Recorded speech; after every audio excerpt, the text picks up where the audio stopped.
Sudah, Sudah. kita lanjut ya. Kalau tidak salah, itu kemarin kita baru membahas nomor satu saja. Jadi kita lanjut untuk nomor berikutnya, nomor dua.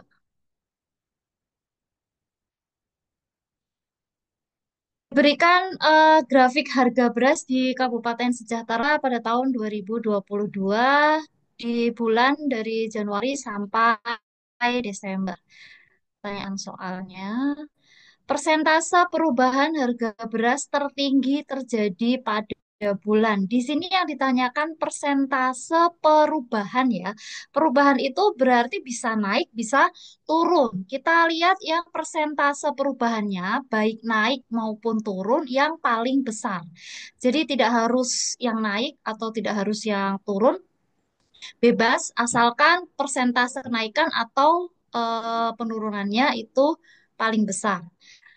Oke, karena di opsinya itu ada bulan Maret, Juni, November, dan Desember, berarti kita hanya ngecek pada bulan-bulan itu saja. Fokus pada bulan Maret, Juni, November, Desember. Langsung saya coret-coret di sini saja.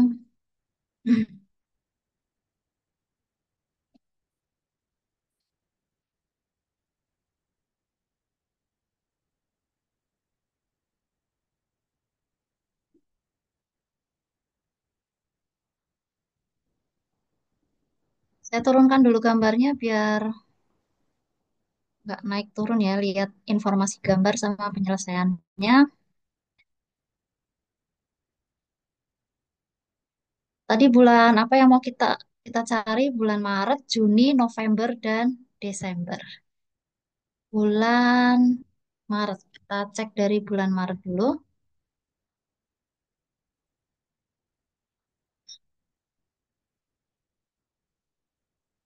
Nah, dari grafik ini, kalau kita lihat pada bulan Maret, Maret berarti di bulan ketiga ya. Kita tulis dulu berapa perubahannya. Maret itu dia berubah menjadi 11.200 dari angka sebelumnya. Di bulan Februari itu angkanya 10.600. Berarti Maret itu mengalami kenaikan. Naik sebesar berapa? Naiknya itu sebesar dari 10.600 sampai 11.100. Berarti naiknya 500. Oke. Terus berikutnya tadi setelah bulan Maret apa? Kita cek dulu naiknya dulu. Maret, Juni, November, Desember. Maret, Juni, November, Desember. Saya tulis dulu biar nggak lupa. Maret, Juni, November, Desember. Oke.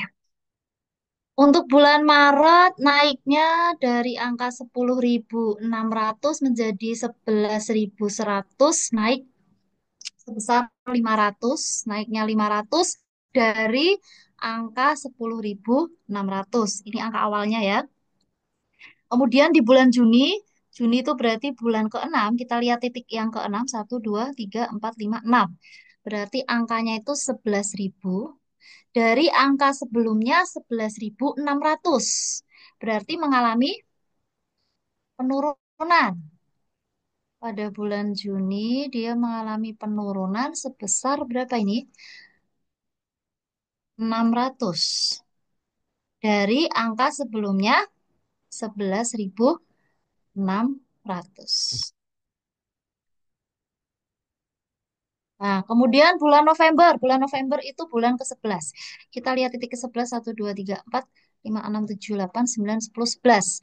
Angkanya 11.700 dari angka sebelumnya 11.100. Berarti dia naik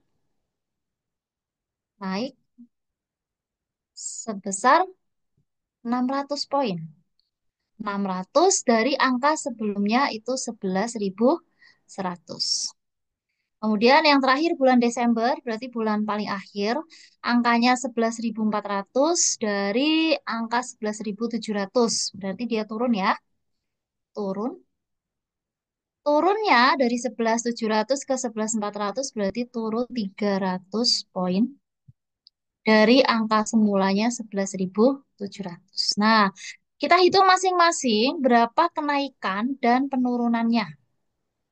Untuk yang bulan Maret, karena dari angka 11.100, bulan Maret 10.600 ke 11.100 itu naik 500, berarti naiknya 500 per angka awalnya 10.600 dikali 100%. Ini 100-nya bisa kita coret, berarti 500 per 106%.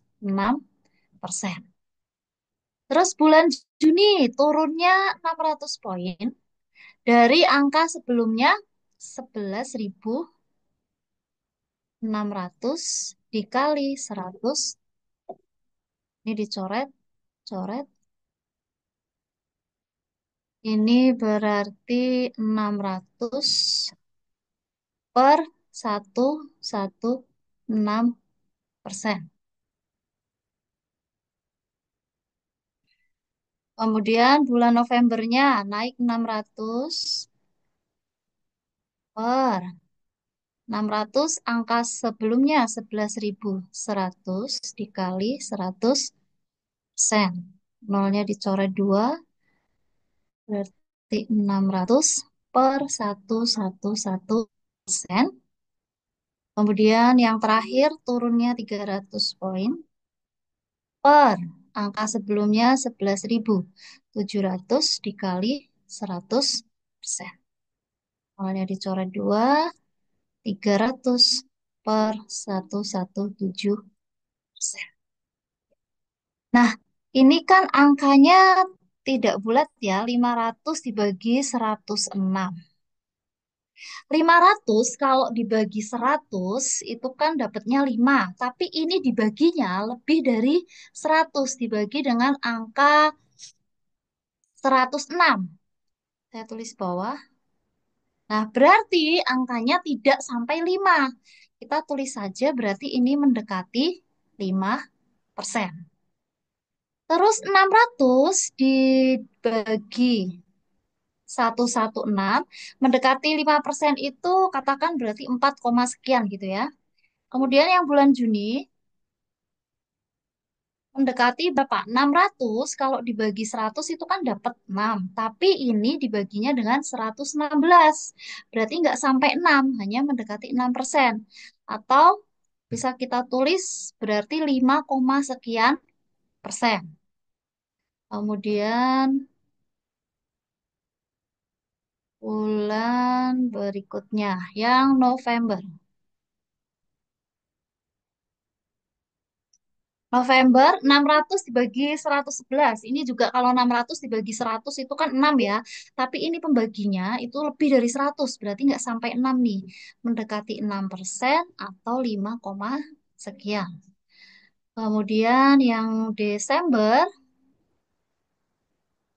mendekati 300 dibagi 117. 300 dibagi 117. 300 dibagi 100 itu dapat 3.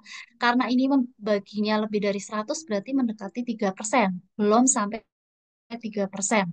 Atau kita tulis 2, sekian. Nah, ini belum kita hitung pakai kalkulator karena nanti di pengerjaan soal SNPDB itu kan tidak boleh pakai kalkulator. Jadi mau nggak mau kan harus dihitung manual. Nah, dari angka pendekatan ini 4, sekian, 5, sekian, 5, sekian, 2, sekian, kita kan dapat 2 bulan nih. Yang jelas paling besar yaitu antara bulan Juni sama bulan November. Nah, ini yang satu angkanya turun, yang satu angkanya naik. Nah, kira-kira besar yang mana antara bulan Juni dengan bulan November? Kita lihat angkanya. Nah, di sini angka pembilangnya 600, yang bawah juga angka pembilangnya 600. Ya, penyebutnya beda. Yang satu dibagi 116, yang satu dibagi 111. Mana yang akan lebih besar? Misal gini, ada angka bulat. Kita contohkan bilangan bulat deh. Sama-sama angka 10 nih. sama-sama angka 10. Angka 10 kalau dibagi dua tuh dapat berapa? Dapatnya 5. Kalau angka 10 dibagi 5 dapatnya 2. Jadi kesimpulannya ketika pembilangnya sama, hasilnya akan lebih besar ketika apa? Ketika pembaginya atau penyebutnya itu lebih kecil. Nah, kita lihat 116 dengan 111 itu kan lebih kecil yang 111. Jadi ketika dicari pun 600 dibagi 111 dengan 600 dibagi 116 akan lebih besar ya 600 per 111. Jadi itu trik pengerjaannya ya. Tidak harus semuanya dihitung. Karena ini kan mau nggak mau kalau dihitung karena angkanya nggak bulat, kamu harus pakai Porogapit ya. Tahu Porogapit kan ya, 600 dibagi 111. Nah, itu memakan waktu lama sekali. Untuk mensiasatinya, kita pakai angka pendekatan saja. Jadi dicek dulu ya, antara bulan Maret, Juni, November, Desember, kita cari angka pendekatannya. Nah, setelah angka pendekatannya dapat, ini mendekati 5%, mendekati 6%, mendekati 6%, dan mendekati 3%. Yang paling besar berarti kan yang mendekati 6%. Ada dua nih, bulan Juni sama November. Nah, gimana cara ceknya? Kita lihat, karena di sini itu penyebutnya sama, kita bisa lihat pembilangnya sama, bisa lihat penyebutnya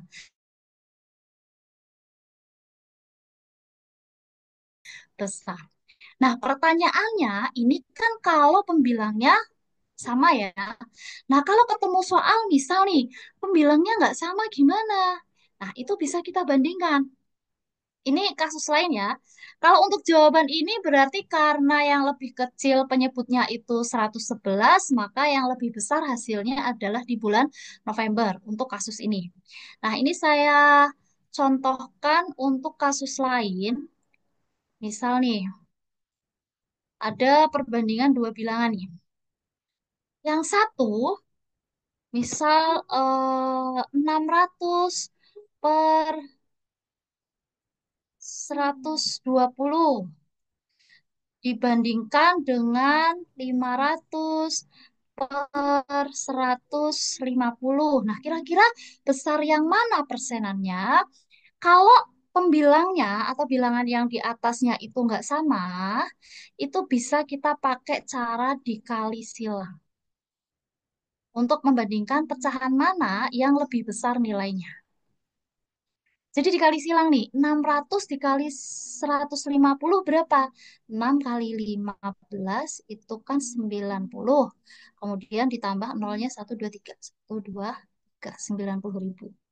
Nah, kemudian yang ini dikali silang, 500 dikali 120 berapa? 5 kali 12 itu 60. Kemudian nolnya ditambah 1, 2, nah, 60.000 sama 90.000 gedean mana? Gedean 90.000. Oh, berarti ini lebih besar nih. 600 per 120% itu lebih besar. Jadi ketika ketemu soal membandingkan pecahan mana yang lebih besar, ketika pembilangnya sama, bisa kita lihat dari penyebutnya. Penyebut lebih kecil, maka hasilnya akan lebih besar. Tapi ketika pembilangnya berbeda, mana pecahan yang lebih besar, bisa kita kali silang. Dikali silang, yang hasilnya lebih besar, berarti itu pecahannya lebih besar. Ada pertanyaan nomor dua? Jadi nomor dua jawabannya apa? Bulan November.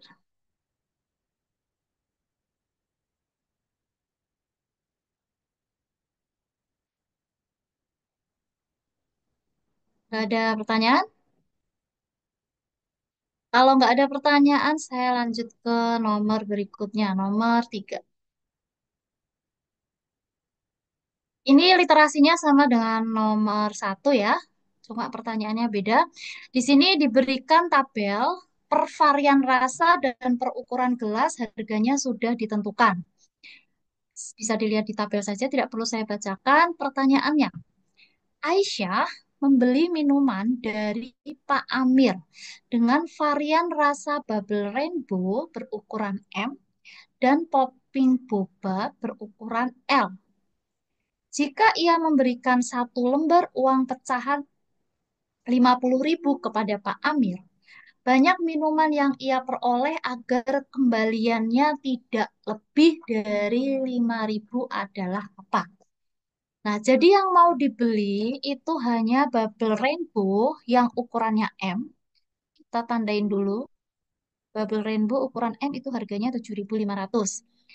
Dan popping boba, kalau belinya popping boba itu yang ukurannya L. Popping boba yang ukurannya L dengan harga 12.000. Uang yang dia punya 50.000, pertanyaannya mana yang kembaliannya tidak lebih dari 5.000. Berarti cari yang kembalinya itu boleh nggak kembalinya pas 5.000? Boleh, asalkan tidak lebih. Kita cek satu-satu dari opsi yang A. Ini dikatakan di sini pilih dua jawaban yang benar ya. Kita berjalan dari opsi A saja, tapi nanti ketika opsi A benar, opsi B benar, berarti opsi C sama D tidak perlu kita cek. 5 bubble rainbow plus satu popping boba. 5 kali.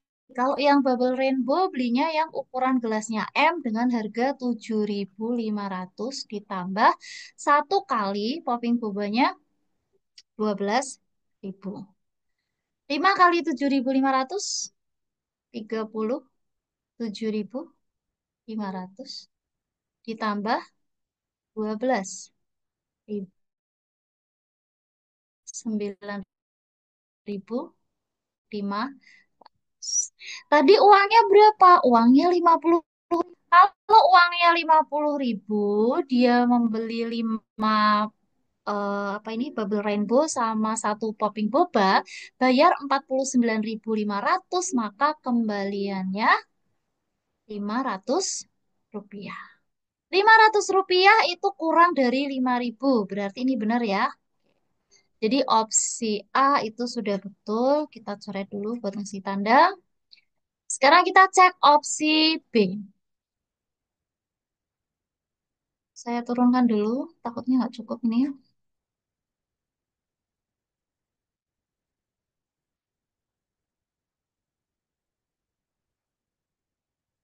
Kalau ada pertanyaan bisa langsung ditanyakan ya. Yang B, membeli 3 bubble rainbow dan 2 popping boba. 3 dikali bubble rainbow-nya ukuran M, harganya 7.500.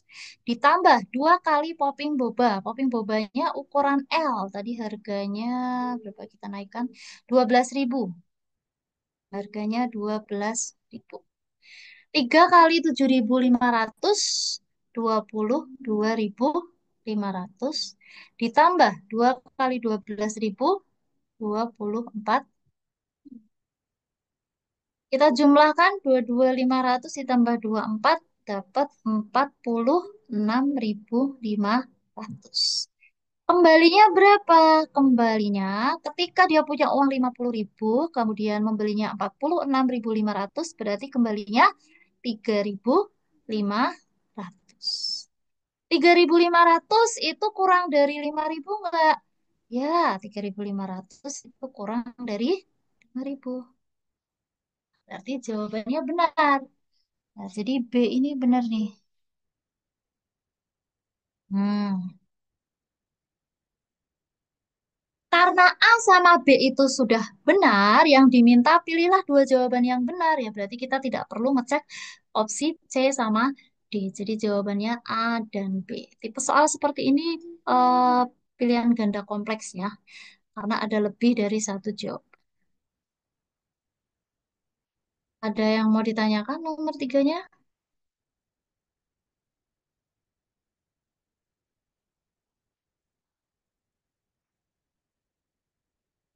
Gak ada? Oke, kalau nggak ada, kita lanjut ke nomor berikutnya. Nomor 4. Adi pergi ke tempat kerja pukul 7.00 WIB setiap hari. Jika menggunakan mobil dengan kecepatan 40 kilometer per jam, maka dia tiba di tempat kerja terlambat 10 menit. Kalau menggunakan 40 kilometer per jam itu terlambat 10 menit. Sedangkan kalau menggunakan mobil dengan kecepatan 60 kilometer per jam, maka datang di kantor itu 20 menit sebelum jam kerja. Jadi kalau 40 kilometer itu dia telat 10 menit, kalau jalannya 60 kilometer per jam, dia datangnya lebih awal 20 menit sebelum jam kerja. Jarak antara rumah Adi dan tempat kerja berapa kilometer?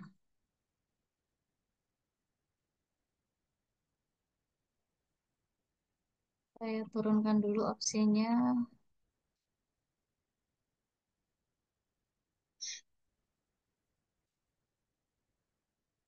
Oke. Nah, di soal tidak diberitahu ya, Adi ini jam kerjanya berapa, kemudian untuk bisa sampai tepat waktu itu dia harus berjalan berapa kilometer per jam.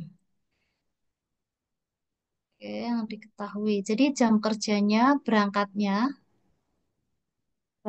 itu mulai 07.00. Kita pakai segitiga ajaib ya. Ini materi jarak, kecepatan sama waktu. JKW, Jokowi. J, jarak. Mencari jarak itu berarti kecepatan kali waktu. Mencari kecepatan berarti jarak dibagi waktu. Mencari waktu berarti jarak dibagi kecepatan. Atau bisa juga pakai VST. Yang lebih familiar mungkin VST ya. VST. Nah, dari sini, kalau kecepatannya kita anggap 40 kilometer per jam itu sebagai V1.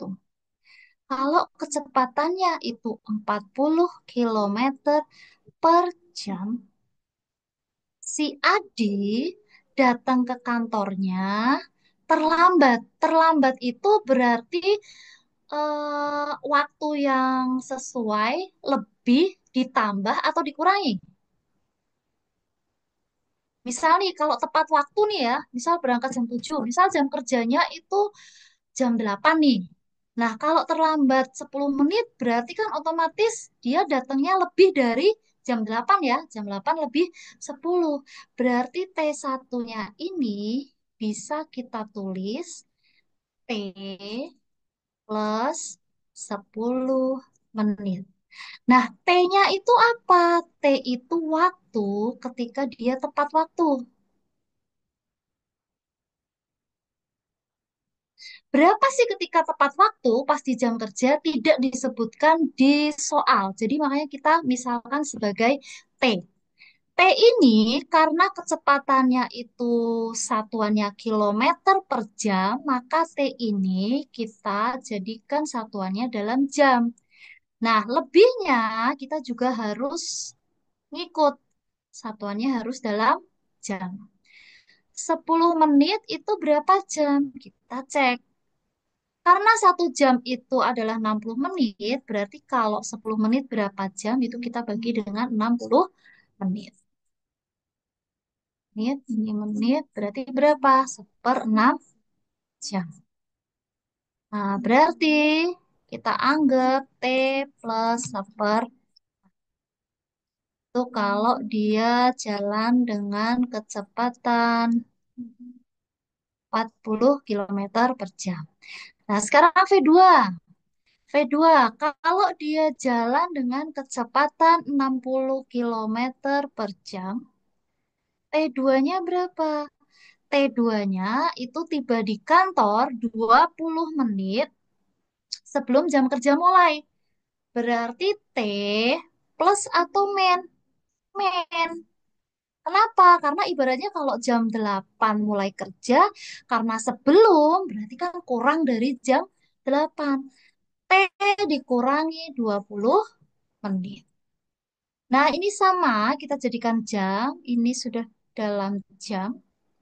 Kemudian yang ini kita harus atur ke dalam satuan jam juga. Berapa 20 menit itu dijadikan jam, tinggal kita bagi dengan 60. 1 per. Nah, jadi ini waktunya T min sepertiga jam. Ini satuannya udah jam semua ya. Nah, kita sudah punya dua perbandingan nih. Ketika kecepatannya 40, waktunya itu T plus 1/6. T itu ketika tepat waktu. Kemudian ketika kecepatannya 60 kilometer per jam, T2-nya adalah T min sepertiga. Nah, terus mau pakai kecepatan satu atau kecepatan dua, jarak antara rumah Adi dengan tempat kerja itu sama. Tidak berubah kan? Nah, berarti S1 itu sama dengan S2. Jarak yang ditempuh pakai kecepatan satu itu sama dengan jarak yang ditempuh pakai kecepatan dua. Dari segitiga yang tadi, S itu V kali T atau kecepatan kali waktu. Kita masukkan rumusnya. S1 berarti V1 kali T1. S2 berarti V2 kali T2. Kita masukkan V1-nya 40 kilometer per jam. T1-nya atau kita tulis dulu. Ininya satuannya dikali T1-nya T plus 1/6. Satuannya jam. Sama dengan V2-nya 60 kilometer per jam. Dikali T2-nya T min sepertiga. Satuannya jam. Satuannya bisa dicoret. Jadi nanti satuan jaraknya itu dalam kilometer. Kita dikali pelangi. 40 kali T. 40 T plus 40 kali 1/6. 40 per 6. Sama dengan 60 kali T. 60 T. 60 dikali min sepertiga. Per min 60 per 3. 60 per 3 itu 2.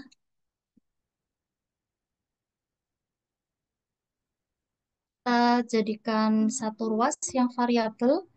Yang konstanta kita jadikan satu ruas untuk mencari nilai T-nya berapa. T-nya kita pindah ke sini saja. 60 T min 40 T. 20-nya pindah ke sana. 40 per 6 ditambah 20. 60 dikurangi 40 itu 20 T. Nah, ini kita jadikan sama penyebutnya. Kita jadikan per 6. 40 plus 120. 20 per 1 itu kalau dijadikan per 6 jadi 120 per 6.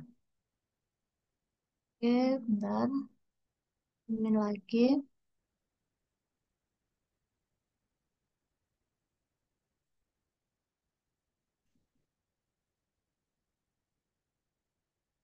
Ini berapa? Berarti 160 per 6 sama dengan 20 T. Nah, kedua ruas kita bagi dengan 20.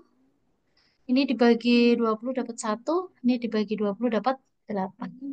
Jadi T-nya itu 8 per 6. Satuannya apa? Satuannya sudah dalam jam. 8 per 6 ini bisa kita sederhanakan ya. Saya pindah sini. T-nya ketemu 8 per 6 atau 4 per 3 jam. Nah, yang ditanyakan itu jaraknya. Jarak itu kan S ya. Nah, kita bebas. Mau pakai S1 boleh, mau pakai S2 boleh. Karena T-nya sudah ketemu nih. Jadi kalau tepat waktu itu ternyata dia perjalanannya 4 per 3 jam. Nah, kalau pakai V1 kali T1, dilihat di sini T plus 1/6. 1/6 ini penyebutnya 6 ya. Kalau pakai V2, di sini T min sepertiga. Ini penyebutnya 3. Nah, karena T-nya itu 4 per 3, penyebutnya 3, kita pakai S2 saja. Biar dikurangi itu lebih mudah. Boleh nggak pakai S1? Boleh. Nanti hasilnya tetap sama. Kita cari S2. S2 V2 kali T2. P2-nya 60 dikali T.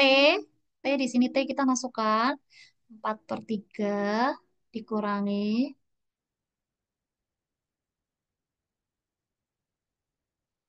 seper 3. Oke, 60 dikali 4 per 3 dikurangi 1/3. 4 dikurangi 1 kan 3 per 3 ya. 3 per 3 itu 1. Jadi jawabannya 60. Satuannya apa? Satunya kilometer. Jadi jarak dari Adi ke kantor adalah 60 kilo. Ada pertanyaan untuk nomor berapa ini tadi? Nomor 4?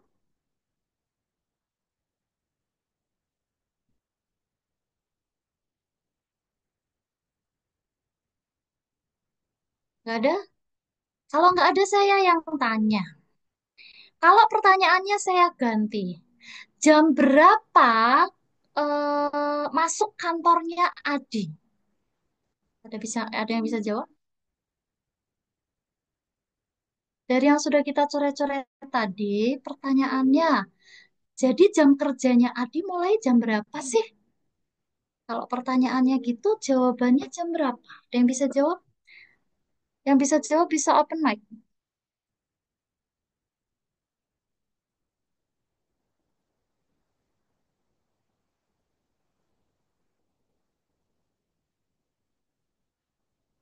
Jam berapa? Kira-kira jam masuknya Adi.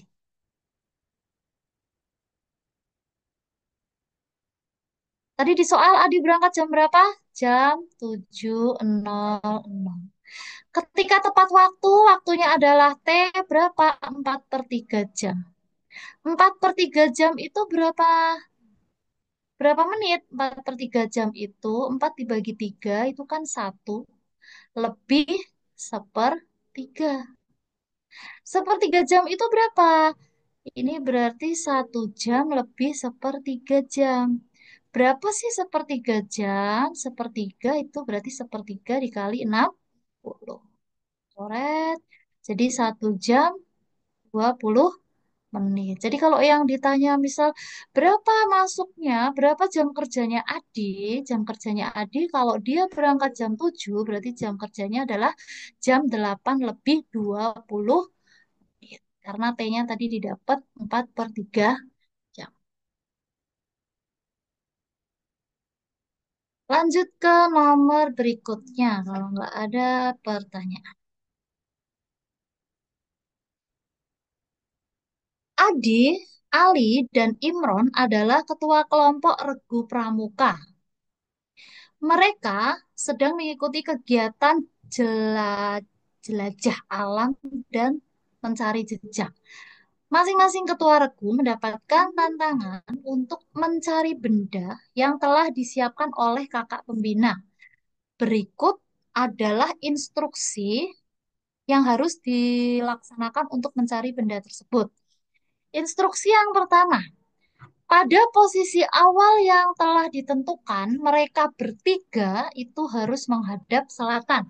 Nah, ingat kalau utara selatan, kalau di peta atau di gambar seperti ini berarti utara itu atas, selatan itu bawah ya. Kemudian Adi harus berjalan lurus sejauh 40 meter, kemudian belok ke barat 30 meter, kemudian ke utara sejauh 10 meter. Ali harus berbalik badan dan berjalan lurus ke depan sejauh 60 meter, kemudian ke timur 20 meter, kemudian belok ke utara 20 meter. Imron berjalan ke arah timur 50 meter, lalu berbelok ke selatan 80 meter, berbelok ke barat sejauh 20 meter. Nah, ini materi apa? Ini materi transformasi geometri. Ini translasi ya maksudnya ya, karena dia perpindahan. Perpindahan sebuah titik. Nah, sebelum kita mulai, jadi patokannya utara selatannya berdasarkan peta ya. Utara itu atas, selatan itu bawah, timur kanan, kemudian barat itu kiri. Nah, perpindahan transformasi geometri garis bilangan. Ini X, ini Y. Kalau sebuah titik, ini misal titiknya kita mulai dari titik 0,0 nih. Ketika titik 0,0 ini berjalan ke arah timur, dua langkah berarti ke titik berapa dia? Ke titik 2,0. Jadi yang berubah apa? Berubah X-nya. Tapi titik Y-nya tetap. Ketika dari titik 2,0 ini misal ke arah utara, sejauh 3 misal, berarti menjadi titik berapa? X-nya tetap. Karena kan X-nya tetap di angka 2 nih. X-nya tetap. Kalau ke arah utara, berarti kan ke arah Y positif. Nambah berapa? Nambah 3 dari 0. Nambah 3, berarti kan titiknya di sini nih. Titiknya menjadi 2,3. Contoh lagi, dari 0,0, misal jalan ke barat sejauh 5. Nah, berarti kan ke kiri nih, kiri sejauh 5. Berarti titiknya berapa? Titiknya menjadi X-nya yang berubah. Min 5,0. Kalau kemudian dari sini misal dia berjalan ke selatan, sejauh 2, berarti titiknya menjadi berapa? Min 5-nya tetap, Y-nya ke bawah. Ke bawah itu kalau di garis bilangan Y-nya negatif. Berarti dari 0, dari Y0 turun ke bawah 2 berarti menjadi min 2. Nah, jadi patokannya yang pertama arahnya utara selatan, utara atas bawah itu selatan, kemudian timur kanan, barat itu kiri. Yang berikutnya, ketika berjalannya ke arah timur dan barat, itu yang berubah adalah X-nya. Berubah X-nya. Berubah X itu ketika ke barat, X-nya negatif. Sedangkan ketika perpindahannya utara dan selatan, maka yang berubah apanya?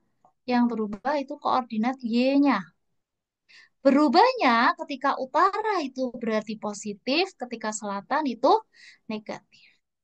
Sekarang baru kita cek perjalanan masing-masing orangnya di situ. Dikatakan posisi awal tiga-tiganya adalah menghadap selatan. Jadi menghadap ke bawah. Saya turunkan dulu.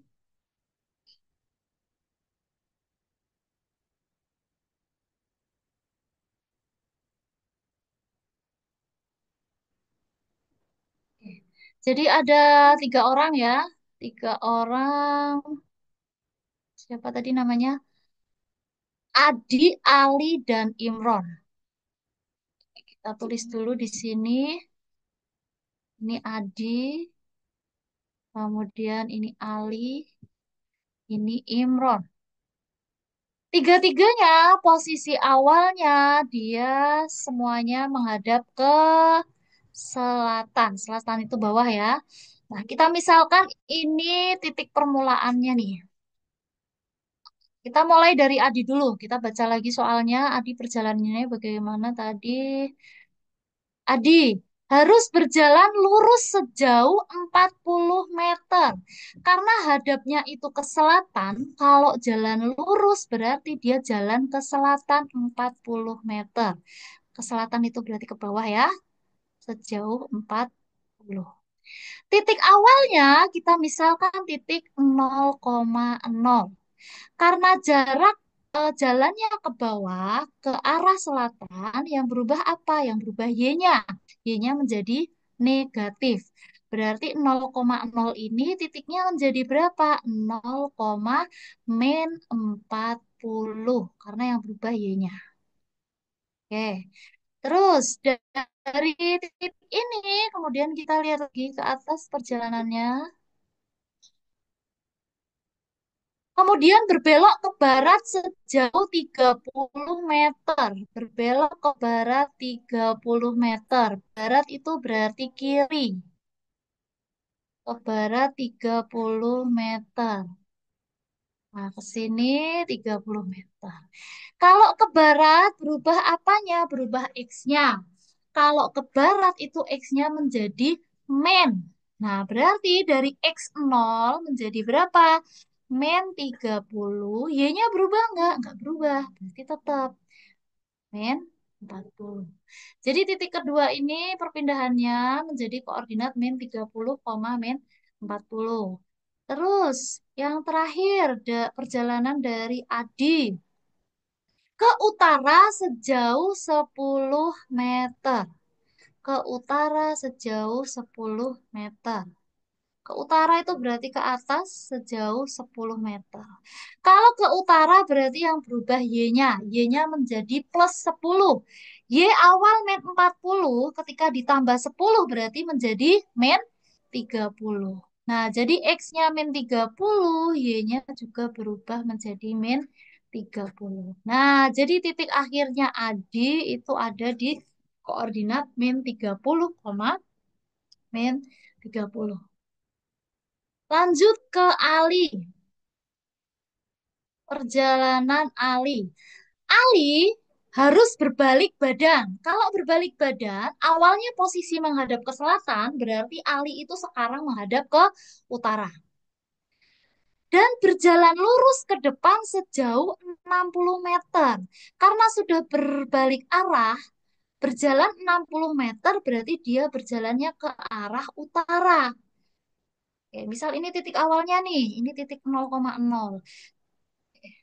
0,0 berjalan ke utara sejauh berapa? 60.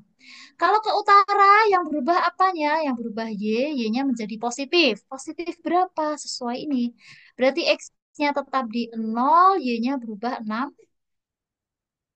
Kemudian, habis jalan ke utara 60, Ali belok kemana nih? Kita lihat lagi. Ali ke arah timur sejauh 20 meter. Timur 20. Timur itu berarti ke kanan ya. Timur ke kanan sejauh 20. Nah, kalau ke timur yang berubah X-nya menjadi positif. Dari 0 plus 20 berarti jadi 20. Y-nya nggak berubah, Y-nya tetap 60. Perjalanan yang terakhir dari si Ali ini. Kemudian berbelok arah ke utara 20 meter. Belok ke utara 20 meter. Utara itu atas ya.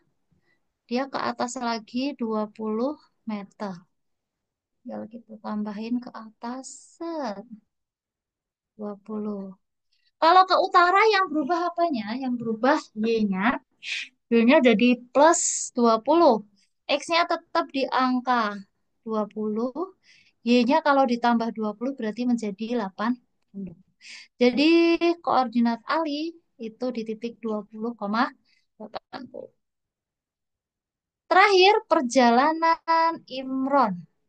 Kita misalkan titiknya di sini 0,0 nih Imron. Kita baca petunjuk perjalanannya Imron. Imron harus berjalan ke timur sejauh 50 meter. Timur itu kanan ya. Ke timur 50 meter. Ke timur 50 meter. Kalau ke timur berarti yang berubah X-nya menjadi positif. Berarti dari 0,0 menjadi X-nya berubah jadi 50, Y-nya belum berubah. Jadi 50,0. Kemudian habis jalan ke timur 50, Imron belok ke selatan 80. Ke selatan, selatan itu bawah. Belok ke selatan sejauh 80. Belok ke selatan sejauh 80. Kalau ke selatan yang berubah Y-nya, Y-nya berubah negatif.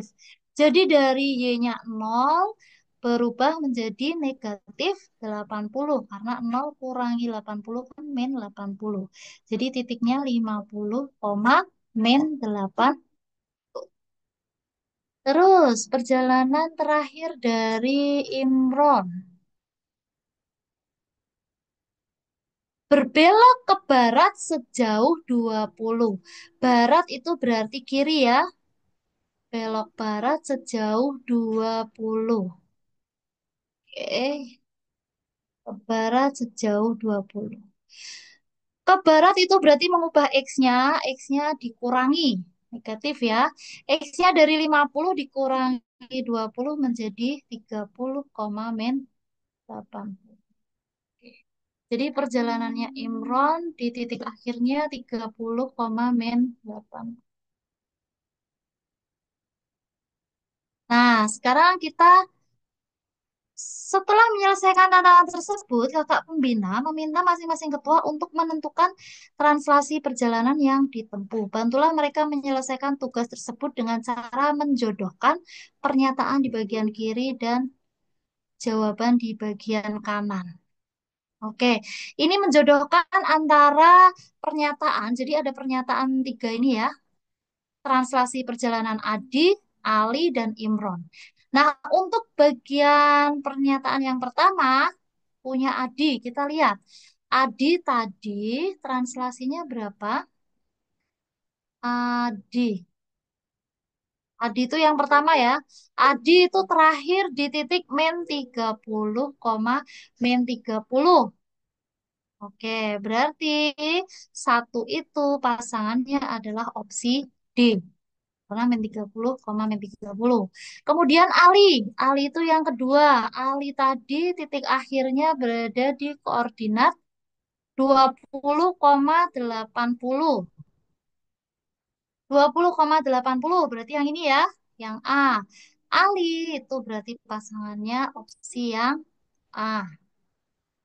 Kemudian yang terakhir Imron, Imron tadi titik terakhirnya ini ya, 30, min 80. 30, min 80 itu opsi C.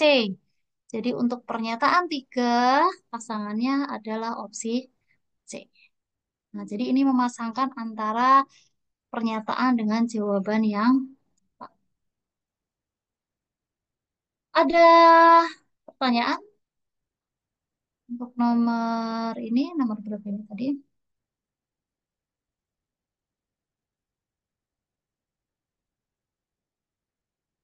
Nomor 5?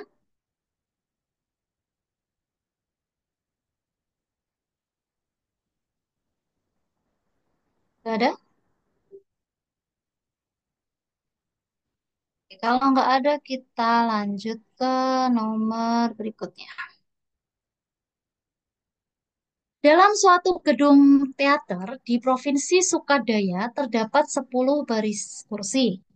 Baris pertama terdapat 10 kursi, baris kedua 16, baris ketiga 19 kursi, keempat 25 kursi, dan seterusnya. Mengikuti pola yang sama. Apabila dalam suatu pertunjukan teater hanya terisi setengah dari total kapasitas gedung, dan harga tiket pertunjukan adalah 45.000, maka total pendapatan tersebut adalah berapa?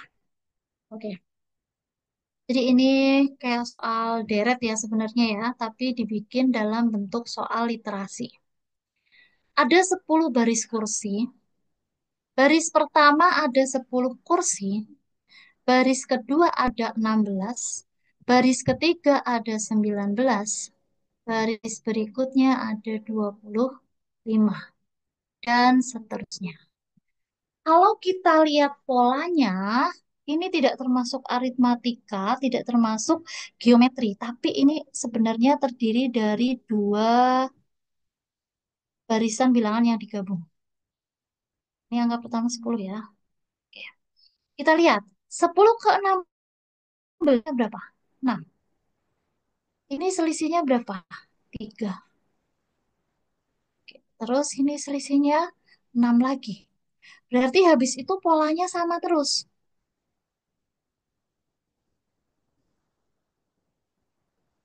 Nah, ini bisa kamu jadikan sebagai deret aritmatika, tapi nanti ada dua barisan.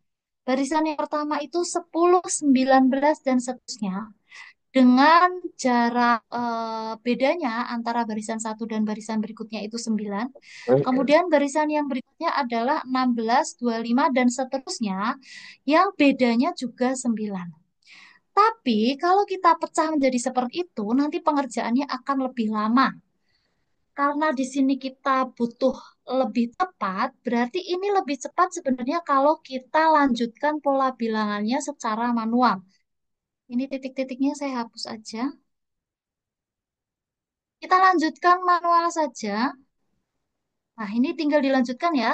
Berarti habis 25, selisihnya 3 dapat berapa? 28. Habis selisih 3, itu berarti selisihnya 6. 34.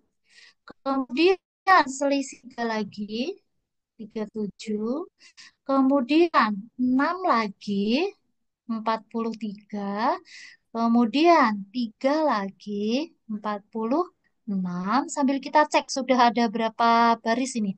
1, 2, 3, 4, 5, 6, 7, 8, 9. Berarti satu baris lagi. Nah, terakhir tambah 6 jadi 52. Ya, jadi tambah 6, 3, 6, 3, 6, 3, 6, 3, 6. 16, 19, tambah 6, 25, tambah 3, 28, tambah 6, 34, tambah 3, 37, tambah 6, 43, tambah 3, 46, tambah 6, 52. Jadi jumlah kursinya itu sebenarnya tiap barisnya segini. Totalnya berapa berarti dalam satu gedung? Ya tinggal kita jumlahkan. 10 tambah 16, tambah 19, tambah 25, ditambah 28, tambah 34, tambah 37, tambah 43, tambah 46, tambah 52. Coba silakan dihitung dulu ini tambah bisa kan ya? 10 tambah 16 ditambah 19 sampai ditambah 52 hasilnya berapa coba?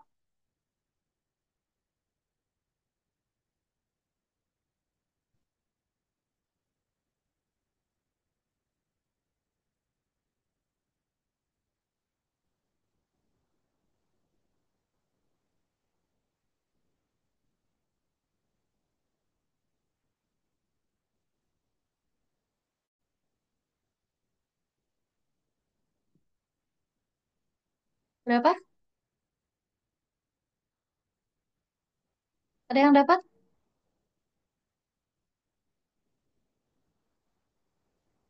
Yang sudah dapat jumlahnya bisa open mic.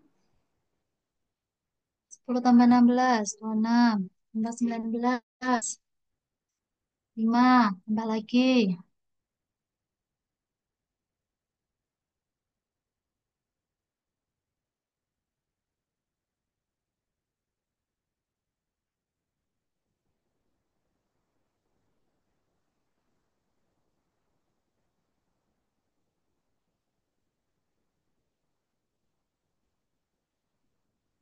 Berapa? 300? 310 ya. Jadi ini kalau dijumlahkan total semuanya 310.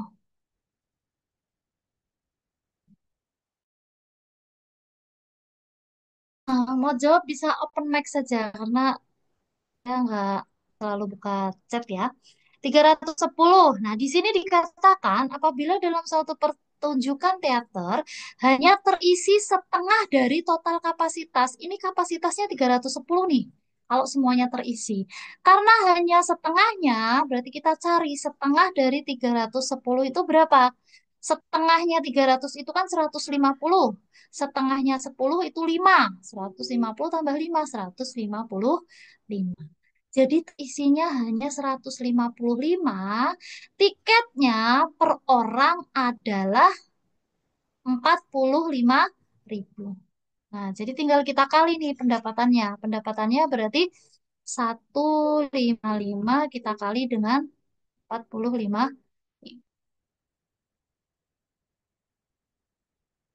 Berapa? Dua kali 5. Simpan 2, 25. 7. Simpan 2, 7, 0, 2, 6. 5, 7, 9, 6. Nolnya 3. 6.975.000. Nah, jadi jawabannya yang D.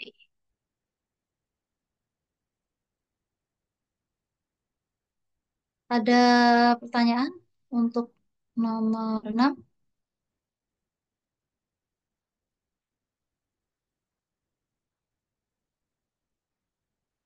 Untuk nomor 7 ini kita lanjut di pertemuan berikutnya ya, karena ini kita harus bikin tabel dan tidak mungkin bisa diselesaikan dalam waktu 3 sampai 4 menit. Oke, jadi hari ini kita cukup sampai nomor 6, untuk nomor 7 dan seterusnya kita lanjutkan di pertemuan berikutnya. Sekian dari saya, bisa dilanjutkan dengan mapel berikutnya. Terima kasih. Assalamualaikum warahmatullahi wabarakatuh. Waalaikumsalam warahmatullahi wabarakatuh. Terima kasih Kak Reni. Semoga ilmu yang kita dapatkan bermanfaat buat kita semuanya. Oke, next agenda yaitu Kak Zaki, apakah sudah masuk? Sudah Kak Nur. Oke, sudah ya. Kalau sudah, silakan bisa dimulai. Terima kasih Kak Nur undur diri. Wassalamualaikum warahmatullahi wabarakatuh. Waalaikumsalam warahmatullahi wabarakatuh. Assalamualaikum warahmatullahi wabarakatuh.